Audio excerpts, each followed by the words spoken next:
Good morning. It is Wednesday and I am heading to surgical conference to hear about all of the surgical cases that we'll be having for the rest of the week and early next week. So heading there now. So surgical conferences at our heart center include all the cardiologists, the surgeons, the critical care specialists, anesthesia, and our nurses.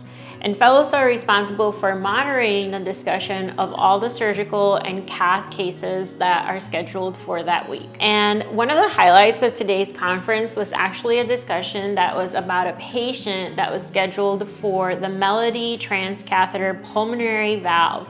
And that Melody is a unique heart valve that's made from a cow's jugular vein, which is then set into like a small little frame.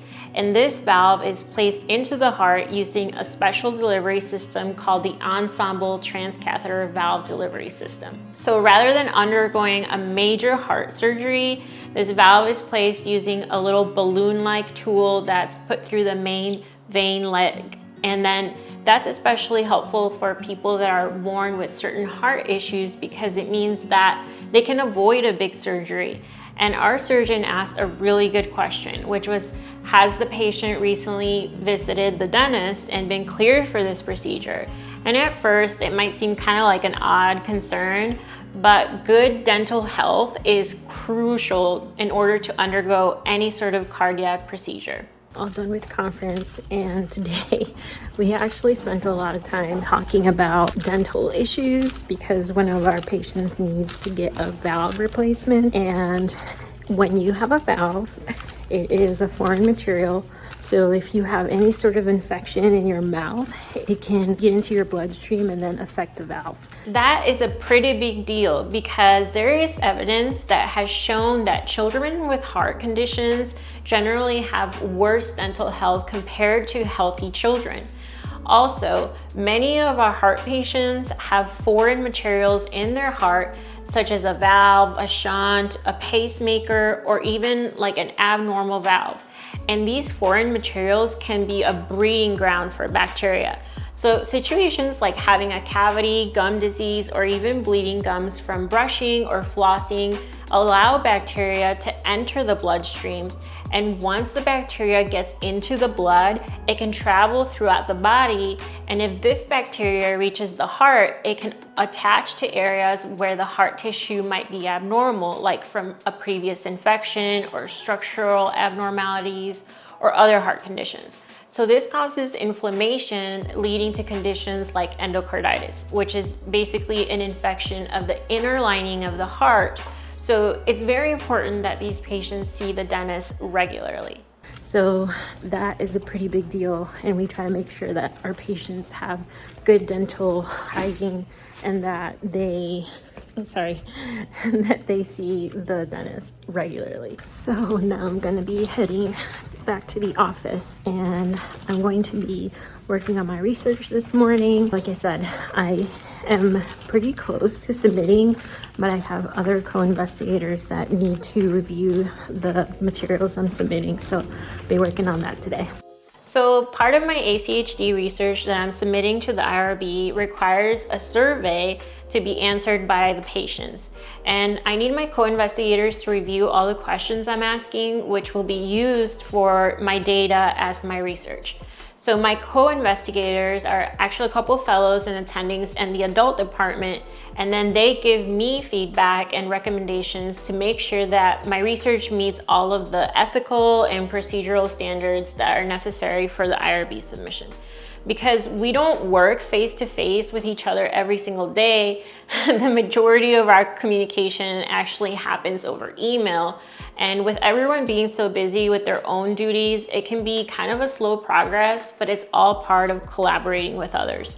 So I think one of the big lessons I've learned is that you have to be patient and understanding of other people's time.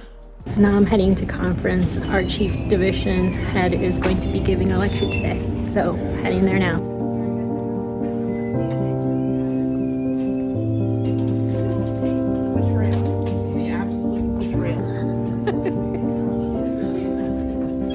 How do we feel, Julia?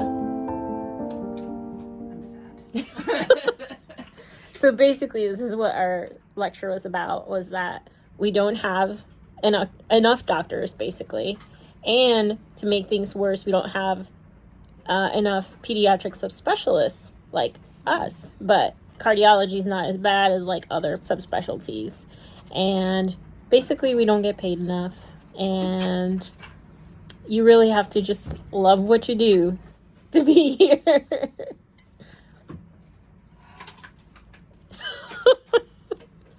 Your face. So I just wanted to talk a little bit more about that lecture that we had, and I think this is a very powerful message. One of the things that our chief said was that half of the people who are enrolled in Medicaid as it stands are children, yet only 20% of Medicaid funds are used by children. And I think that just kind of speaks to how child health is not really a high priority for, government and lawmakers sometimes. I think it's hard to really connect with the needs of children sometimes as adults. So what ends up happening is that there's like this downstream effect where, if we don't value the high health quality of children, then we're not going to value providers who are there to provide that kind of care. So then a lot of what happens is that it deters a lot of people from, choosing pediatrics as a specialty or going into a pediatric subspecialty. So I think that's definitely something that is really difficult to kind of navigate, especially through training. But I would say that if you are somebody who is in power and has a platform, using that platform for good and for advocating for children's health and for high quality care for children is the best way to go about it.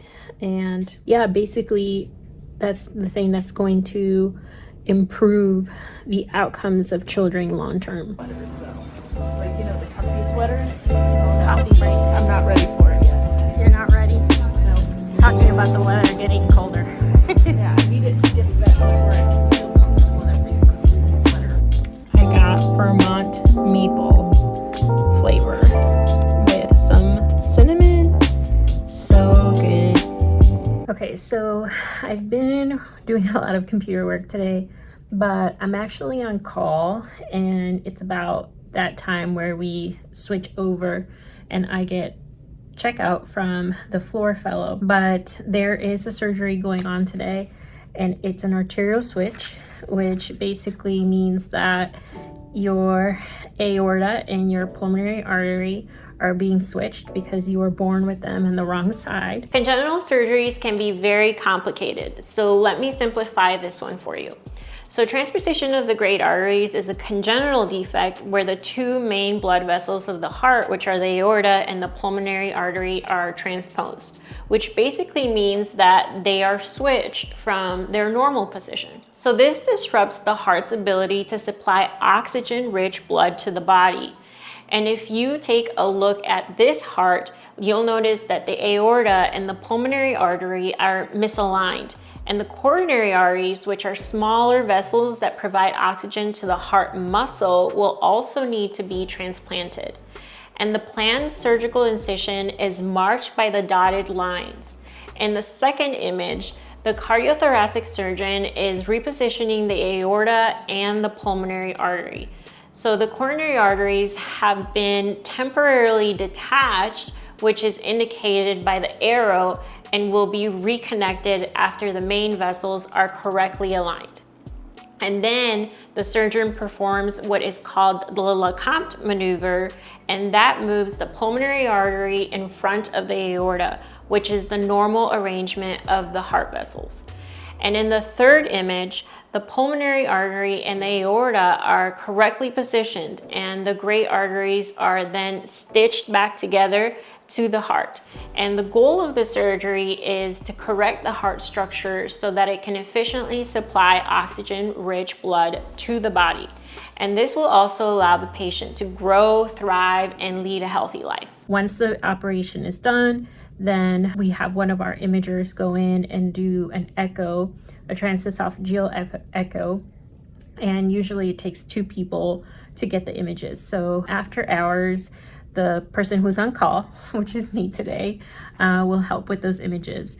So I'm hanging out to see if they'll need my help, and then also to get checkout from my co-fellow. So just gonna be hanging out here. Okay, so they actually were able to finish up the surgery pretty quickly, and they started the post-op echo before my on-call time started. That means I don't need to stick around, but I do need to get checkout from Paulina. I'll be doing that shortly.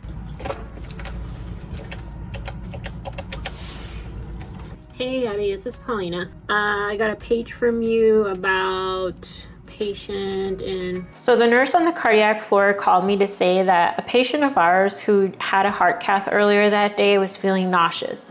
And this is a pretty common complaint after a cath because as patients wake up from anesthesia, the side effects of that anesthetic can really start to set in. Thankfully, we have many different medicines to help with this, so I prescribed an antiemetic and the patient felt much better. Yeah, can she do ODT? Okay, all right, sounds good. Yep, bye. All right, so our OR case is done, and I'm heading to the ICU to check on that patient, and then I should finally get checkout from Paulina. To begin our post-op evaluation, we obtain a stat x-ray, a blood gas, and an EKG to ensure that the breathing tube is in the right position and that the patient is ventilating well and that they don't have any issues with the electrical wiring of their heart after surgery. So I examined the patient, and the most striking part of my exam is that I can see a beating heart in front of me. So examining patients with an open chest after surgery requires you to be very gentle. This image resembles the patient that I examined today. The main goals of the exam after surgery is to assess that the patient has adequate pain control, that they are getting good oxygen from the vent machine, that they are perfusing well, that they are not bleeding, and you also want to pick up on any heart rhythm abnormalities. So the primary reason that the chest is left open is the swelling around the surgical site. And this can prevent the edges from being brought together nicely for surgical closure.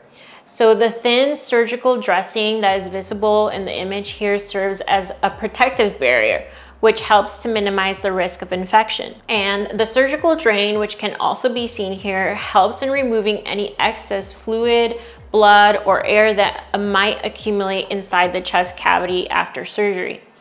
So the care and precautions taken in such delicate cases highlight how complex pediatric cardiac surgery really is. So I have to be very careful examining this patient, but all of our tests came back normal, and I know the ICU team will then take the reins for the rest of the night. All right, just finished up seeing that patient. Thankfully, everything went really well, and they're just gonna monitor him overnight in the ICU.